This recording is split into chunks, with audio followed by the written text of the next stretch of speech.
this semester. My name is Jane Marie Agnew, and I'm the director of the Leadership Speaker Series for the Illinois Music.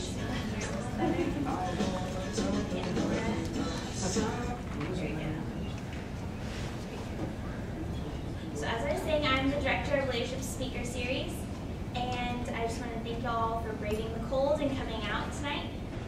Please join me in welcoming our speaker, Korey Riggs.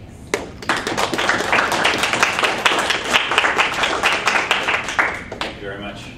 Well, first of all, I just want to thank you guys for coming out tonight and braving the cold. I've been braving the cold too.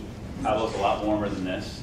And actually, I just came from Arizona, so I've been spending a little time in Arizona. But I'm very excited to be here. And we're gonna do. This is probably going to be a little bit of a different of a talk than you thought you were coming to tonight. So I'm just warning you up front. All right.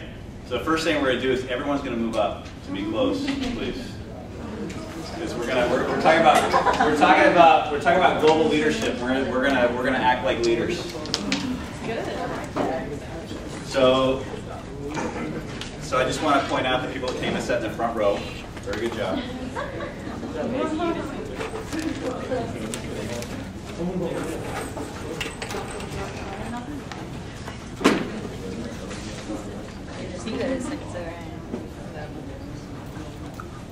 All right. You guys can just move up. There's a couple of seats up here too.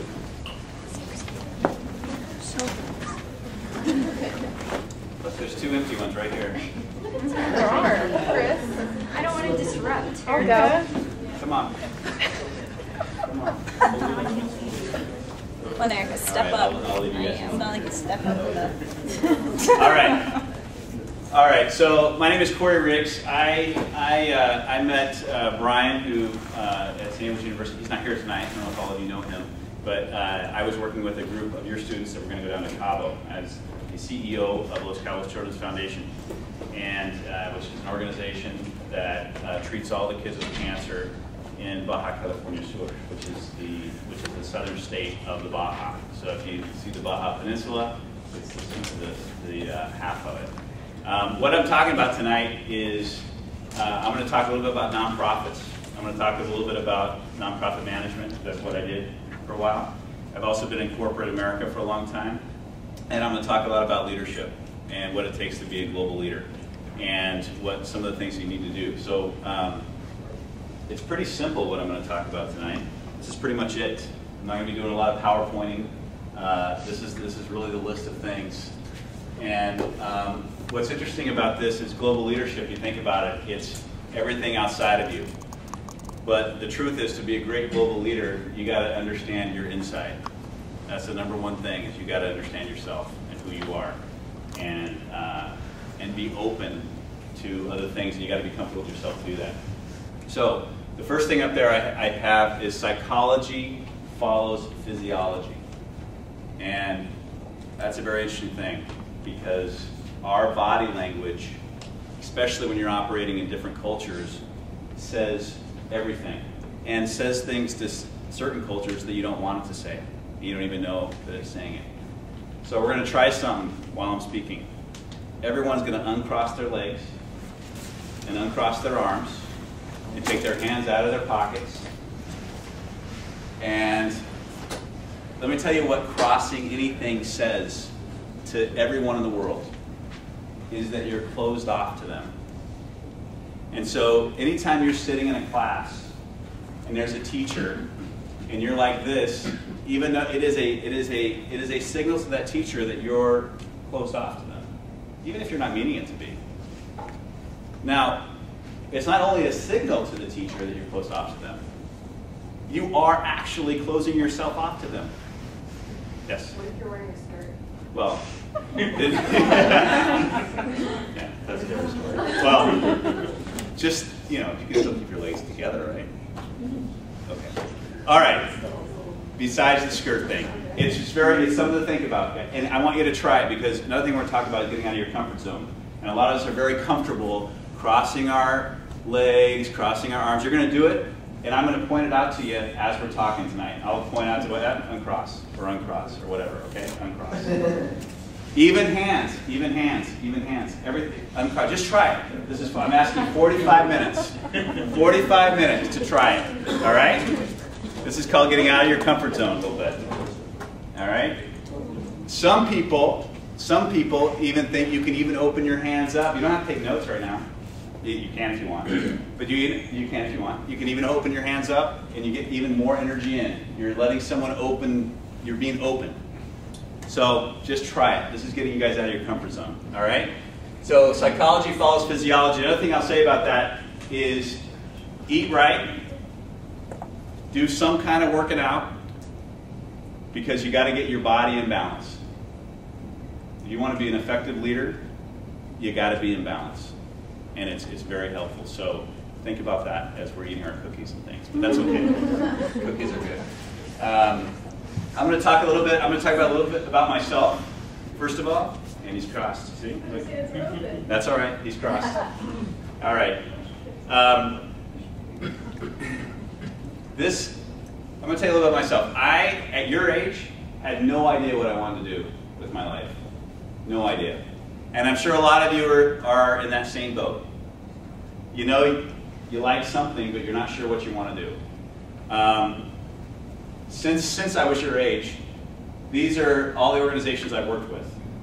And I've done many different things with these organizations. Here's what I want to tell you. First of all, it's okay that you don't know what you want to do. It really is. The thing I will tell you though is in your not knowing what to do something. So keep learning. Keep opening the doors. Someone very, very dear to me said when I was this age, when I was your age, said, don't go somewhere to find yourself. You know, don't go up in the mountains for 2 years and just find yourself. Do something while you're finding yourself, because what that does is it opens doors. And I promise you that I call this my wild ride, because it was a lot of different jobs, a lot of different things. I always was learning, and I always took that into account. You guys may think, and some of you may think, I know exactly what I'm going to do, and I know where I'm going to be in 5 years. I promise you, in 5 years from now, it's going to be totally different than you can even imagine. And there's someone that knows right in the back nodding, because 5 years ago I could say what I was going to be doing, and it's totally different. But just be okay in that. Know yourself, learn as much as you can, and keep open to the world. All right? And a lot of that has to do with what I just said, even the body language. Just keep thinking about this as we go on. I see some people creeping back over, but it's okay. So, what I like to say is, even though through all my jobs, I was always doing something that I was passionate about. And I say, find your hedgehog. Has everybody heard of the hedgehog concept here? No? Does anybody know what a hedgehog is? Yes. What is it? Someone tell me what it is. What? It's an adorable creature that's small, and it's all spiky, and it gets scared, but it's really cute. It's really cute. I'm not a very good artist, by the way, so I'm going to warn you because we're going to do a couple of these things. As you're finding out what you want to do in life, and your arms are crossed, see? You just crossed them in. Are you doing that on purpose to see if I notice? The thing that I want to talk about. The thing that I want to talk about is even though I didn't know what I was going to do, I always was learning. I was always moving forward, and I always tell people, find your hedgehog concept. What a hedgehog is, you're either a hedgehog or you're a fox. And a hedgehog, this is from the book Good to Great by Jim Collins, which I'm going to recommend to you at the end. A hedgehog knows exactly what it's going to do. It's very simple. It goes out and eats, and it comes back home. It knows exactly what it's got to do, and it keeps doing it every day, and it gets good at it. A fox is always trying to figure out how to kill the hedgehog. Always trying to figure different ways, different strategies, and it always ends up the same way. The fox has got this new strategy. Here comes the hedgehog. The fox is running towards the hedgehog. Oh, not again. So the hedgehog rolls up in a ball. All the spikes come out, and the fox can't get to it. So then the fox goes.